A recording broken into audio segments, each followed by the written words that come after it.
हमें लड़ना है। यानी जान माल की कोई कीमत नहीं। आपने देखा होगा 24 तारीख को एक अखबार में छापा था, आराम से ठेला वाला खोमचा वालों से भी पैसा वसूलने की धमकी दी जा रही है और पुलिस को सूचना देने के बाद भी कोई कार्रवाई नहीं होती है, अपराधी पकड़े नहीं जाते। आश्चर्य होता है कि जब इस प्रदेश में सरकार बीजेपी की होती है तो अपराधी खौफ खाते और हेमंत सोरेन की सरकार में अपराध बेखौफ हो जाते हैं। अपराधी बेखौफ होकर के अपराध करते हैं। आखिर ये क्यों हो भाई? क्योंकि राज्य के पुलिस का काम होता है अपराधियों को पकड़ना, चोरों को पकड़ना, गुंडों को पकड़ना, जेल में डालना, उनको सजा दिलाना। लेकिन झारखंड में हेमंत सोरेन ने पुलिस को तो वसूली में लगा रखी है। आज पुलिस सड़क के किनारे में उनको खड़ा कर दिया। अगर आप बालू नदी से ले आते हैं तो वो आपको पकड़ लेंगे। अगर आप घर में कोई काम के लिए साइकिल से कोयला ले लाते हैं तो वो आपको पकड़ लेंगे।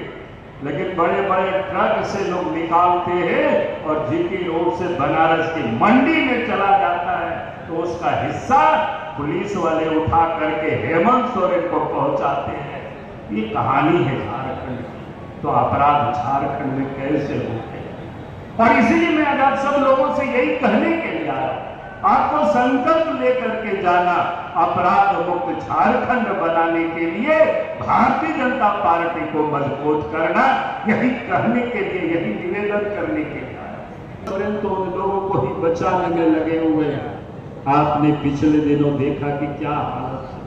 और फिर हेमंत सोरेन क्यों बचाए? क्योंकि हेमंत सोरेन तो खुद ही उस लूट में वो भी शामिल है।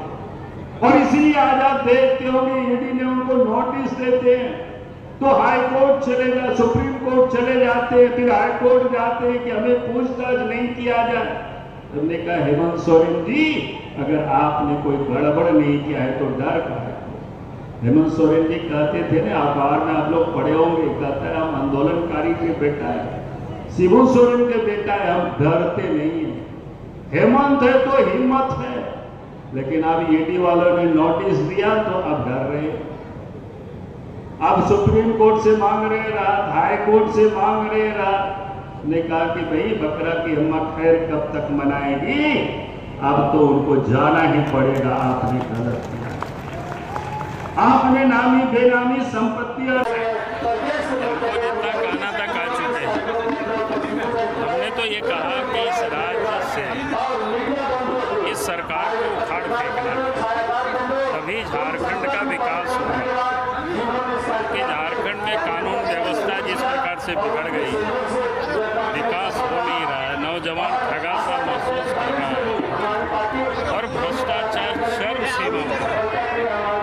ऐसी हालत में अपराध मुक्त भ्रष्टाचार झारखंड को बनाने के लिए और नौजवानों को रोजगार के अवसर उपलब्ध हो, उसके लिए बीजेपी की सरकार को बनाना, ये संकल्प ले करके यहाँ से लोग।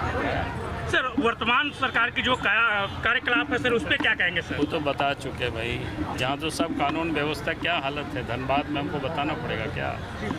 आप लोग जान ही रहे हैं यहाँ पर क्या हो रहा है। बीजेपी की सरकार आती है तो क्या ठेला वाले खोमचा वालों को भी नहीं छोड़ा जा रहा है। बीजेपी की सरकार आती है तो जब जब सरकार आई, आप देखें अपराधी भाग खड़े होते हैं। यानी जांच होगी सर पूरी तरह से? निश्चित रूप से। हमने कहा कि अगर 9 व्यवसायों ने पुलिस को लिख करके दिया था कि भाई हमारी जान को खतरा है, हमें सुरक्षा दी जाए, सुरक्षा की व्यवस्था की जाए, अगर उस समय पुलिस और सरकार व्यवस्था की होती तो शायद उन 9 लोगों की जान तो बच जाती, लेकिन उन्होंने कुछ किया नहीं। तो अब हेमंत सोरेन का काम था कि उसको जांच करना चाहिए किस स्तर पर वो लापरवाही बरती गई। और अगर ये नहीं जांच करते हैं तो जब भी बीजेपी को अवसर मिलेगा तो निश्चित रूप से इस मामलों को जांच करेंगे। धनबाद में व्यवसायी पदाधिकारी लापरवाही किए हैं तो उनको ऊपर कार्रवाई। धनबाद में व्यवसायी त्राहिमाम कर रहे हैं सर, लगातार आपराधिक घटनाएं बढ़ी हैं सर, गोली और बम चल रहे हैं सर। हाँ, पता ही है, तो बता ही रहे हैं।